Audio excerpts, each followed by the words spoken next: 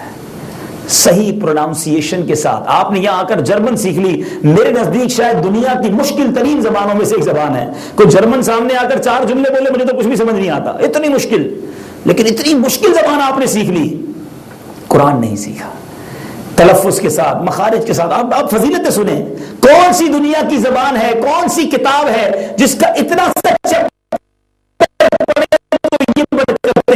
قرآن ہمارے درمیان ہے، مگر ہم کئی مہینے گزر جاتے ہیں قرآن نہیں کھولتے۔ ہمارے گھروں میں قرآن ہے مگر اس لیے وہ جزدان میں رکھ کر ذرا برکت کے لیے رکھ دیا، مگر ہم اس سے کتنی برکتیں اٹھاتے ہیں۔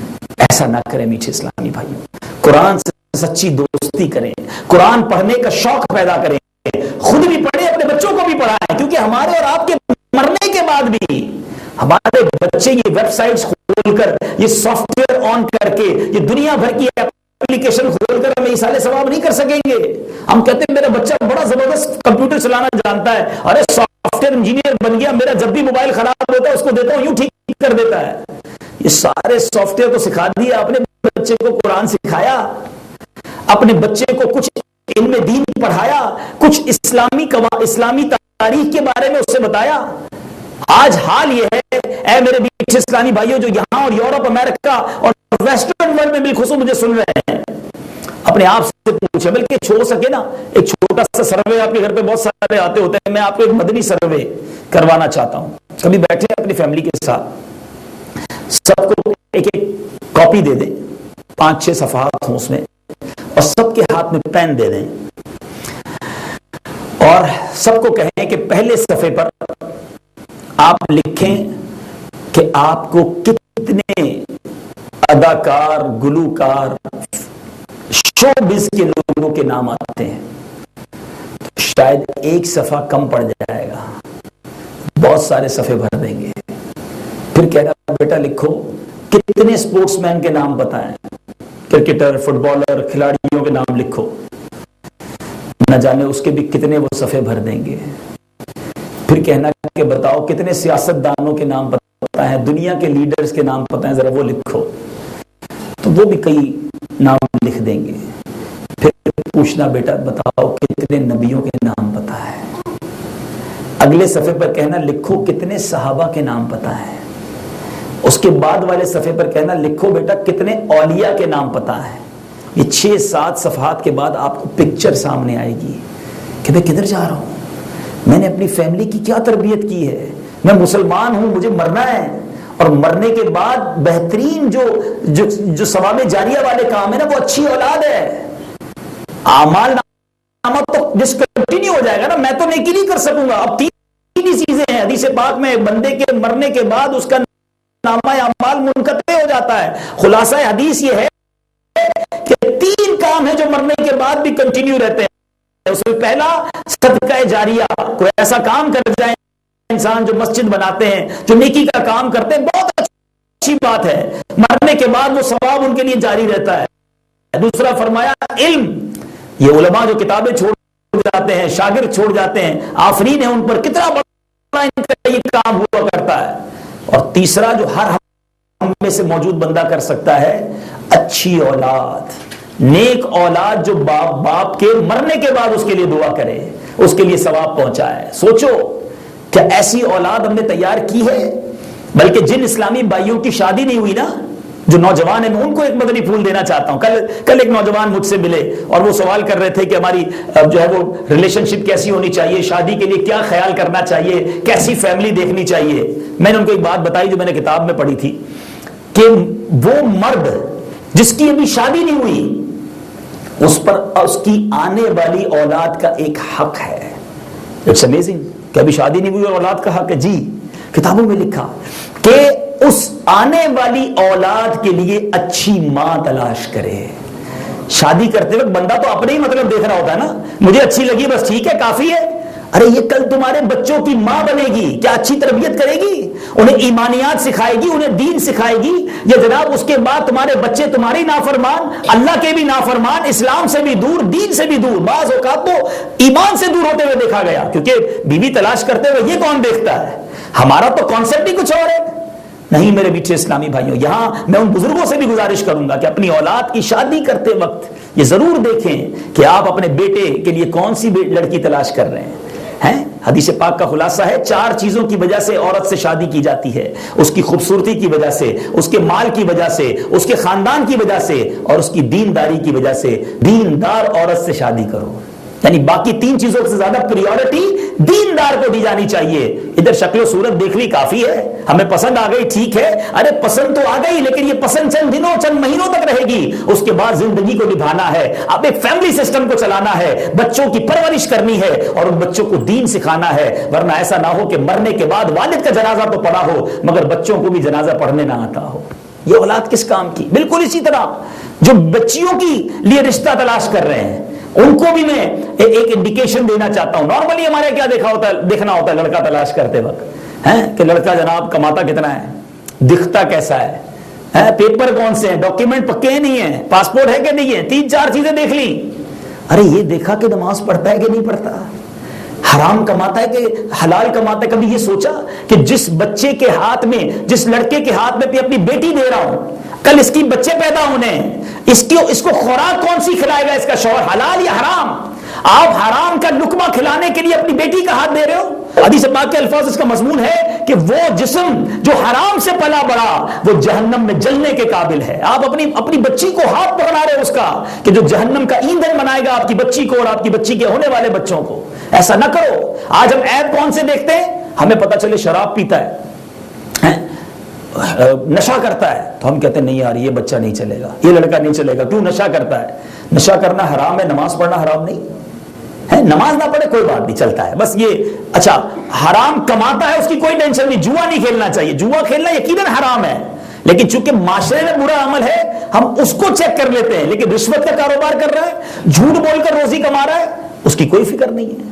خدا را چیک کریں ہم نے. اچھا پھر سب سے اہم بات, ان تمام چیزوں سے زیادہ اہم بات, اس کا عقیدہ کیا ہے, اس کے بلیف کیا ہے اللہ اور اس کے رسول کے بارے میں, صحابہ اور انبیاء اور اولیاء کے بارے میں وہ کیا سوچتا ہے. نہ لڑکی لیتے وقت نہ لڑکا دیتے وقت یہ سوچتے ہم کہ کہیں ایسا تو نہیں کہ آنے والی آپ نے ساری زندگی اپنے بچے کی اچھی تربیت کی, اسے اللہ اور اس کے رسول کی محبت سکھائی, صحابہ اور اولیاء کی محبت اس کے دل میں بٹھائی, مگر شادی وہاں کر دی کہ جن کے دماغ ہی کچھ اور تھا. آپ کا بیٹا بھی آپ کے ہاتھ سے گیا, آنے والی نسلیں بھی جناب انبیاء کرام, صحابہ کرام اور اولیاء کرام سے معاذ اللہ بغض رکھنے والی بن گئی. تو کدھر جائے گی آپ کی آنے والی نسل. ایسا بھی ہوتا ہے کہ ایک بچی کو پردہ کرنے والے سکھاتا ہے, بڑی محبت سے اسے دین سکھاتا ہے, مگر شادی کرتے وقت وہ بے احتیاطی کرتا ہے کہ ایسے گھرانے میں شادی کرتا ہے کہ بچی کا پردہ بھی گیا, اس کی نمازیں بھی گئیں, اس کی جناب جو عقیدہ اور جو اس کی خوبصورت تعلیمات تھی وہ بھی برباد ہو جاتی ہیں. تو ایسا نہ کریں. یہ خاندان فقط چند فنکشن منانے کا نام نہیں, آپ بنیاد ڈال رہے ہیں آنے والی نسلوں کی. اور ہم نے سنا کہ اچھی اولاد وہ ماں باپ کے لیے خزانہ ہے, وہ ماں باپ کے لیے یوں سمجھیے زبردست ایسٹ ہے. اے میرے نوجوانوں جنہوں نے شادیاں کرنی ہیں میں ان کو یہ مدنی پھول دینا چاہتا ہوں کہ خدارا یہ سوچ کر شادی کرنا, ایسی خاتون کو تلاش کرنا کہ جو آپ کی آنے والی نسلوں کے لیے بہترین ٹیچر ثابت ہو, بہترین تربیت کرنے والی. اور ہماری مغفرت ہے کہ مرنا ہم سب نے, مرنے کے بعد نیک اولاد ہی ہمارے لیے خزانہ ہے. اور آج بات ہو رہی ہے فرشتوں کے نزول کی, وہ اعمال کیے جائیں جو فرشتوں کے نزول کا سبب بنتے ہیں. میرے پاس طویل فہرست ہے, ایسے بہت سارے اعمال تھے لیکن ظاہر ہے ایک بیان کا وقت مختصر ہوتا ہے. اب آخر میں آپ کو وہ عمل بتانے جا رہا ہوں کہ جو اگر آپ اپنائیں تو اس کے ذریعے فرشتوں کا ساتھ بھی نصیب ہوتا ہے اور بہت ساری باتیں سیکھنے کو بھی ملتی ہیں. اللہ تبارک و تعالیٰ کے کچھ فرشتے ہیں اور مسلم شریف کی حدیث ہے, ان کو اللہ تعالیٰ نے سیاحت کے لیے رکھا. ان کی ڈیوٹی بھی, اینجلز کی بات ہو رہی تھی, بہت ساری کیٹیگری ہیں, تو ایک کیٹیگری فرشتوں کی وہ ہے جو سیاحت کرتے رہتے ہیں, ٹریول کرتے رہتے ہیں آل اراؤنڈ دا ورلڈ. ان فرشتوں کا کام یہ ہے کہ وہ جہاں کسی ایسی جماعت کو پاتے ہیں, جہاں کسی ایسی گیدرنگ کو پاتے ہیں جو اللہ کے ذکر میں مشغول ہے, تو ایک دوسرے کو آواز دیتے ہیں ادھر آؤ ادھر آؤ, اور وہ فرشتے اس گیدرنگ میں جمع ہو جاتے ہیں اور اس گیدرنگ کو, اس اجتماع کو, اس محفل کو اپنے پروں سے ڈھانپ لیتے ہیں. اللہ کی رحمت سے امید ہے, بڑی امید ہے اللہ کی رحمت سے کہ اوفن باغ میں ہونے والے اس اجتماع کو بھی فرشتوں نے اپنے پروں سے ڈھانپا ہوا ہوگا, کیونکہ ہم یہاں کسی دنیاوی مقصد کے لیے جمع نہیں ہوئے. میرا تو کوئی بھی رشتہ دار نہیں ہے یہاں پر. آپ میں سے کئی ایسے ہوں گے جو پہلی بار ایک دوسرے کو دیکھ رہے ہوں گے. دیر از اونلی ون ریزن, اللہ کی رحمت سے حسن ظن رکھتا ہوں کہ آپ کا بھی یہی ہوگا کہ اللہ کی رضا کے لیے یہ وقت لے کر آئے ہیں. تو فرشتے ایسی محفل کو جہاں اللہ کی ذکر ہو رہا ہو اپنے پروں سے ڈھانپتے ہیں, پھر واپس جاتے تو کیا ہوتا ہے؟ فرشتے اللہ کی بارگاہ میں جب جاتے ہیں, خلاصہ اس حدیث کا یہ ہے, اللہ فرماتا ہے, اللہ تعالیٰ سب جانتا ہے, فرماتا ہے میرے فرشتوں کہاں سے آ رہے ہو؟ وہ عرض کرتے ہیں یا اللہ عز و جل تیرے بندے ایک جگہ بیٹھ کر تیرا ذکر کر رہے ہیں. اللہ ارشاد فرماتے ہیں میرے بندے کہتے کیا تھے؟ کہ یا اللہ وہ تیری تکبیر, تسمیح, تحمید اور تمجید کر رہے تھے. اللہ فرماتا ہے یہ بتا وہ کیا مانگتے تھے؟ فرشتے جواب دیتے ہیں مولا تجھ سے تیری جنت کا سوال کر رہے تھے. اللہ فرماتا ہے کیا جنت دیکھی؟ عرض کرتے ہیں مولا جنت دیکھی نہیں. ارشاد فرماتا ہے جنت دیکھ لیتے تو کیا کرتے؟ فرشتے عرض کرتے ہیں مولا اگر تیری جنت دیکھ لیتے تو اور محبت سے جنت مانگتے. ارشاد ہوتا ہے فرشتوں بتاؤ وہ کس چیز سے پناہ مانگتے تھے؟ فرشتے عرض کرتے ہیں مولا وہ جہنم سے پناہ مانگ رہے تھے. کہا میرے فرشتوں کیا ان لوگوں نے جہنم کو دیکھا ہے؟ فرشتے عرض کرتے ہیں نہیں مولا جہنم دیکھی نہیں. ارشاد فرماتا ہے اگر جہنم دیکھ لیتے تو کیا کرتے؟ عرض کرتے ہیں مولا اگر تیرے بندے جہنم دیکھ لیتے تو اور روتے اور گر گڑاتے, تڑپتے اور تجھ سے معافی مانگتے. یہ تفصیلات سن کر اللہ کیا فرماتا ہے دیکھو, اللہ فرماتا ہے اے گروہ ملائکہ میں تمہیں گواہ بنا کر کہتا ہوں میں نے ان سب کو بخش دیا. جن بندوں نے مجھے دیکھا نہیں میری حمد کر رہے ہیں, جنہوں نے جنت دیکھی نہیں جنت مانگ رہے ہیں, جنہوں نے دوزخ نہیں دیکھی مگر دوزخ سے پناہ مانگ رہے ہیں, فرشتوں گواہ ہو جاؤ میں نے سب کی مغفرت کر دی. اب غور سے سنو اے وہ اسلامی بھائیوں جو ایسے اجتماعات میں شرکت کرتے ہیں, اور وہ اسلامی بھائی بالخصوص جن کو بلایا جائے تو کہتے ہیں ٹائم نہیں ہے, میرے پاس وقت نہیں ہے, ارے بھائی بڑا بیزی ہوں, میرے پاس ان چیزوں کا ٹائم نہیں ہے. سنو یہ اجتماعات, یہ اس طرح کی محفلیں کس طرح فرشتوں کے نزول کا باعث اور مغفرتوں کے نزول کا باعث ہیں. فرشتے عرض کرتے ہیں یا اللہ ان میں ایک ایسا بھی شخص تھا جو ذکر کرنے نہیں آیا, اس محفل کے لیے تیری عبادت کرنے نہیں آیا, وہ تو اپنے کسی پرسنل کام سے آیا تھا. ہو سکتا ہے یہاں ایسا بھی کوئی بھائی بیٹھا ہو جو کسی سے ملنے آیا ہو. سنو چونکہ محفل اچھی ہے, اجتماع اچھا ہے, اللہ کے اور اس کے رسول کے ذکر کی باتیں ہو رہی ہیں. اللہ فرماتا ہے میرے فرشتوں یہ وہ لوگ ہیں جن کا ہم نشین بھی محروم نہیں رہتا, میں نے اس کی بھی مغفرت فرما دی. کسی اور ریزن سے آیا تو بھی مغفرت کر دی.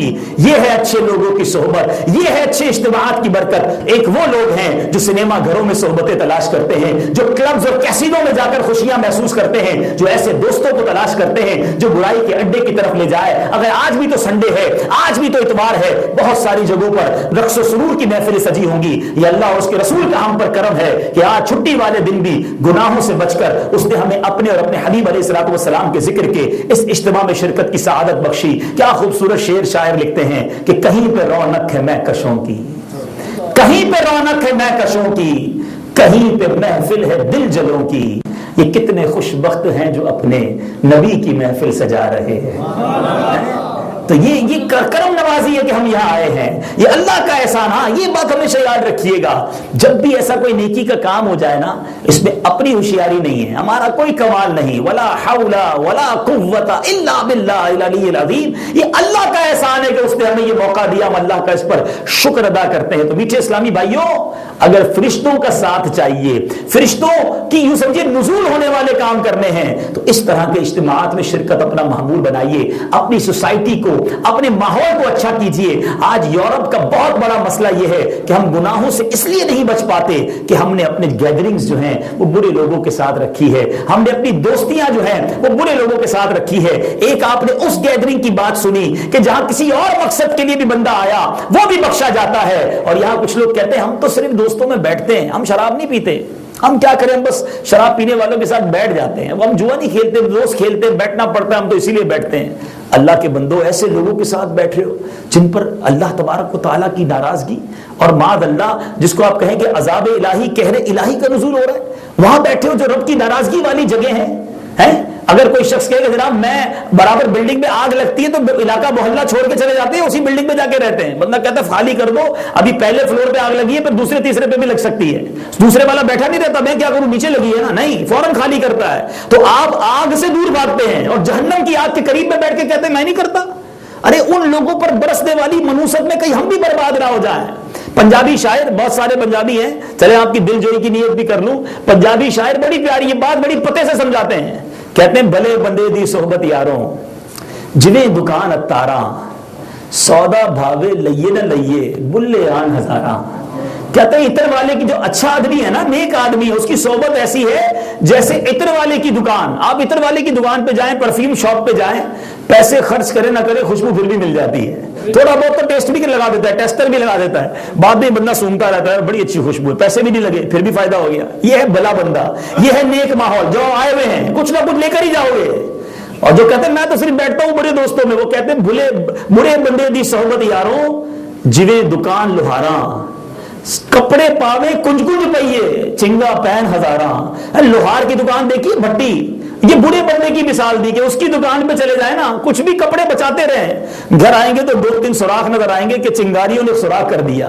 تو جو ان برے دوستوں میں بیٹھتا ہے اس کے دل میں سوراخ، اس کے اعمال میں سوراخ، اس کے عقیدے میں سوراخ، اس کے دماغ میں سوراخ. وہ عجیب عجیب باتیں سوچ رہا ہوتا ہے، عجیب عجیب سوال کرتے ہیں ہم سے آ کے لوگ، یار یہ ہوگا کیا ہوگا. کدھر بیٹھتے ہو بھائی، کدھر سے سیکھ کر آئے؟ یہ ان دوستوں کی صحبت کا نتیجہ ہے جو آپ کے ذہنوں میں عجیب و غریب خیالات ڈالتے رہتے ہیں، بری باتیں ڈالتے رہتے ہیں. تو ہم بھلے، ہمارے دوست بھلے، ہم اپنے نیک ماحول کے ساتھ کیوں نہ رہیں. تو بہرحال میٹھے اسلامی بھائیوں، اگر آپ چاہتے ہیں کہ فرشتوں کا ساتھ ملے تو اچھے ماحول کو اپنائیے، تلاوت قرآن کو اپنائیے، درود پاک کو اپنائیے، سبحان اللہ، اور اللہ کے ذکر کی محفلوں میں آتے رہیے. اور آخر میں میں ان 2-3 اعمال کے بارے میں بتا دوں کہ جو اعمال کرنے سے فرشتے دور ہو جاتے ہیں. یعنی کچھ بدنصیب تو وہ ہیں ایسے عمل نہیں کرتے جس سے فرشتے نازل ہوں، مگر وہ عمل بڑی تیزی سے کرتے ہیں جس سے فرشتے دور ہو جائیں، پھر کہتے ہیں سانو ٹینشن بہت ہے. ذرا غور کریں نا کہ ہم نے وہ عمل کیے ہیں کہ جن سے خود فرشتے دور ہو گئے. میں آپ کو 2-3 حدیثیں سناتا ہوں. نبی پاک علیہ الصلوۃ والسلام فرماتے ہیں کہ اس گھر میں فرشتے داخل نہیں ہوتے جس میں کتا ہو، نہ اس گھر میں جہاں جاندار کی تصویر ہو. تو گھر کے اندر اب تو عجیب و غریب ماحول ہے، بستر پہ کتے کو سلاتے ہیں. گھر کے باہر علماء نے کچھ وجوہات کی بنا پر چوکیداری وغیرہ کے لیے اجازت دی، مگر وہ گھر کے باہر. مگر اب تو سنا ہے کہ اس کا بیڈ بھی الگ ہوتا ہے، اس کا باتھ روم بھی الگ ہوتا ہے، بندہ کھانا بعد میں کھاتا ہے، پہلے کتے کو کھلا رہا ہوتا ہے. تو حدیث میں جب منع کیا گیا کہ رحمت کے فرشتے نہیں آتے تو ہمیں اس سے احتیاط کرنی ہے. پھر دوسری بات، جاندار کی تصویر، یہ بڑا پرابلم ہے. اور بھائی جس کے آفس میں جاؤ اس نے پہلے 25 تصویریں لگائی ہوتی ہیں کہ کون کون میرے آفس میں آیا، کسی کے ساتھ ہاتھ ملا کر تصویر، کسی کے ساتھ کھڑے ہو کے تصویر. تو تصویر کا جو فتویٰ ہے دارالفتہ اہل سنت کا کہ فوٹو جب تک کمپیوٹر میں ہے، ڈیجیٹل فارم میں ہے، چاہے آپ کے ٹیبلٹ پی سی میں ہے، موبائل میں ہے، کمپیوٹر میں، جب تک تو ٹھیک ہے، لیکن اس کا پرنٹ نکال کر رکھنا یہ ناجائز، حرام، اور یہ رحمت کے فرشتوں کو بھی دور کرتا ہے. یہاں تک کہ اپنے پیر صاحب کی تصویر بھی آپ اپنے گھر میں نہیں لگا سکتے، آویزہ نہیں کر سکتے. اپنے والد کی تصویر لوگ لگاتے ہیں، بلکہ کچھ وہ لوگ ہیں جن کی پتہ نہیں غیرت کہاں مر جاتی ہے کہ اپنی اور اپنی بیوی کی تصویر لگا کے رکھتے ہیں. کسی کے آفس میں جائیں، گھر میں جائیں، اور تصویر بھی اس دن والی جس دن شادی ہوئی تھی، دنیا کو دکھاتے دیکھو میری بیوی کیسی لگ رہی ہے. ارے کدھر گئی تمہاری غیرت؟ اپنی گھر کی عورت کو اس طرح سب کے سامنے تماشا بنایا. تو یہ نہ کرے. اچھا یہ وبا اب اور کیا پھیلی کہ اب پہلے تو یہ گھر میں تصویریں ہوتی تھی، اب آ گیا سوشل میڈیا. جدھر گئے، جس دعوت میں گئے، اپنے پیج پہ اپنی فیملی کی تصویریں شیئر کر رہے ہیں. اللہ کے بندوں کچھ حیا کرو. یہ عورت ویسی چھپانے کی چیز، اور ہم اپنے گھر کی عورتوں کی تصویر خود ہی اپنے ساتھ شیئر کر رہے ہوتے ہیں. یہ نہ کریں، یہ گناہ جاریہ ہے. تو اس پر احتیاط. اور بالخصوص جو تصویریں، کیونکہ ٹاپک میرا یہ ہے کہ اس گھر میں رحمت کے فرشتے نہیں آتے کہ جس گھر میں تصویریں آویزاں. کچھ لوگوں نے تو عجیب، کبھی کبھی کسی مسلمان کے گھر میں جائے حیرت ہوتی ہے کہ مسلمان کا گھر ہے غیر مسلم کا، عجیب عجیب بت لگائے ہوئے ہیں، کبھی کسی جانور کو سجا کے لگایا ہوا ہے. ایسا نہ کریں. تو یہ اس سے آپ خود اپنے گھر پر رحمت کے فرشتوں کا داخلہ بند کر رہے. جائیے گا آج گھر جا کر اور سروے کیجیے گا اپنے گھر میں کہ کہیں کوئی ایسی تصویر تو نہیں لگی ہوئی، اس کو نکال دیں تاکہ رحمت کے فرشتے آئیں، بیماریاں دور ہوں، میرے گھر سے پرابلمز دور ہوں، اور میرے گھر میں رحمتوں کا نزول ہو. اور ایک اور بات، ایک وہ عمل جو بڑی کثرت سے ہو رہا ہے، اور وہ یہ ہے کہ حدیث پاک کا خلاصہ ہے کہ جب بندہ جھوٹ بولتا ہے تو اس کی جھوٹ کی بدبو سے فرشتہ 1 میل دور ہو جاتا ہے. اب بتائیے کون سا، یعنی پہلے تو یہ سنا تھا کہ لوگ کبھی کبھی جھوٹ بولتے ہیں، ابھی تو ایسا لگتا ہے کبھی کبھی سچ بولتے ہیں، ہر بات میں جھوٹ. ہر بات میں جھوٹ. اچھا جھوٹے لطیفے سنانے ہیں, دوستوں کو خوش کرنے کے لیے جھوٹ بولنا ہے, نہ کرو ایسا. سچے آقا کے غلام ہو, سچے بن کر رہو. سچی بات سکھاتے یہ ہیں, سیدھی راہ چلاتے یہ ہیں, نبی پاک سچے, اور ہم ان کے غلام ہو کر معاذ اللہ جھوٹ بولے. تو جھوٹ بولنے سے بھی فرشتے دور ہوتے ہیں. اور بات چلی ہے جھوٹ کی, تو بڑے دردناک پہلو کی طرف مجھے بتایا بھی گیا, اس لیے میں اس موضوع کو 1-2 منٹ میں کمپلیٹ کرتا ہوں. اور بالخصوص یہ یورپ, امریکہ, اس وقت اگر یوکے میں بھی مجھے عاشقان رسول سن رہے اور اس پیغام کو بھی پہنچائے آگے کہ آج ویزا لینے کے لیے, اپنے ڈاکیومنٹس بنانے کے لیے, اپنے آپ کسی ملک میں سیٹل ڈاؤن ہونے کے لیے لوگ فارم کے اوپر اپنے آپ کو معاذ اللہ غیر مسلم ظاہر کرتے ہیں. میں فلاں فرقے سے تعلق رکھتا ہوں, میں فلاں فرقے والا ہوں جو کہ اسلام میں نہیں ہے, تاکہ مجھے کسی جگہ پولیٹیکل ایزائلم مل جائے, مجھے جناب سیاسی پناہ مل جائے. یاد رکھیں میں آپ کو شرعی مسئلہ بتا رہا ہوں, اور ایک بات مجھے امید ہے آپ کو پتا ہوگی, لیکن میں آپ کو مزید تاکید کے لیے سمجھا دوں. ساری دنیا کی نعمتیں ایک طرف اور ایمان ایک طرف. ایمان نہیں تو کچھ بھی نہیں ہے. اگر ایمان ہی چلا گیا تو پھر تو جنت میں داخلہ ہے ہی نہیں نا. بے ایمانوں کا جنت میں کیا کام؟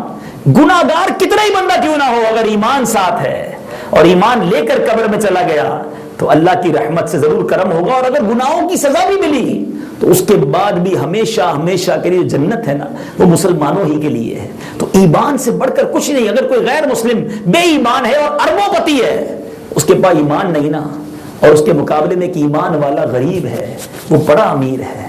کہ میں بڑا امیر و کبیر ہوں, شہ دو جہاں کا اسیر ہوں. پیارے آقا کے غلام میں بڑے امیر ہیں ہم. تو ایمان بہت ضروری ہے. تو سنیے میں شرعی مسئلہ بیان کرنے جا رہا ہوں.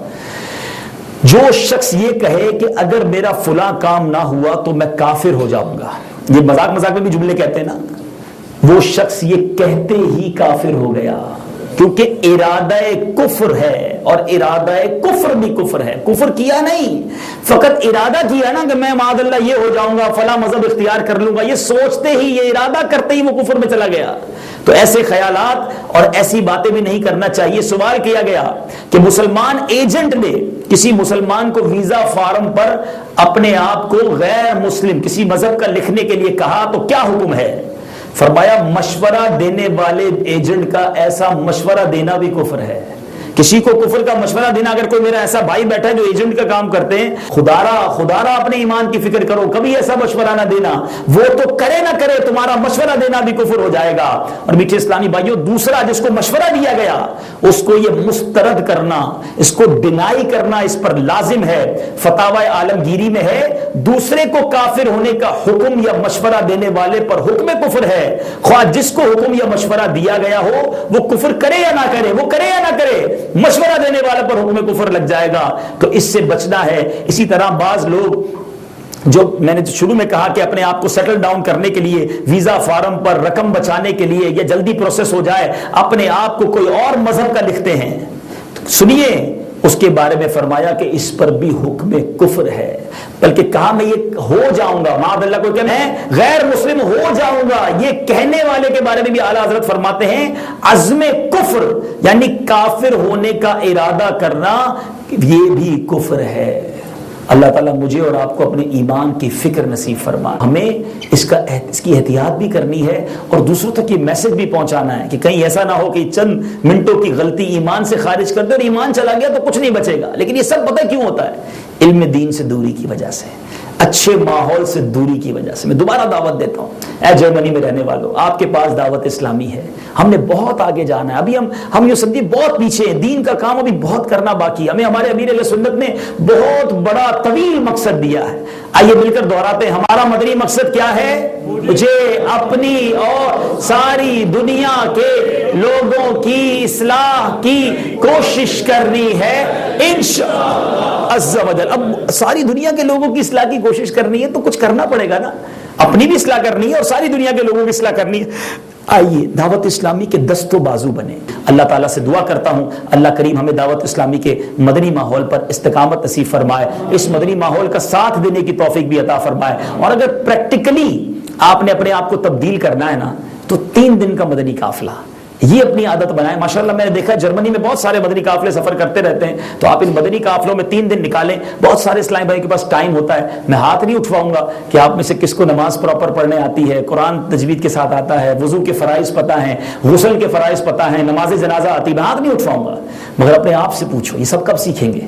تو یہ 3 دن کے مدنی قافلوں میں سفر کرتے رہیے, وقت نکالیے. اسلامی بھائیوں کو خود پکڑ لیں کہ بھائی بتائیں اب اگلا مدنی قافلہ کب ہے, میں 3 دن آپ کے ساتھ چلوں گا. بہت لطف آتا ہے. اللہ کے گھر میں جب 3 دن رہو گے تو رحمتیں ہی رحمتیں. مہمان اللہ کے ہوں گے تو انشاءاللہ جھولی بھی رب نے بھرنی ہے.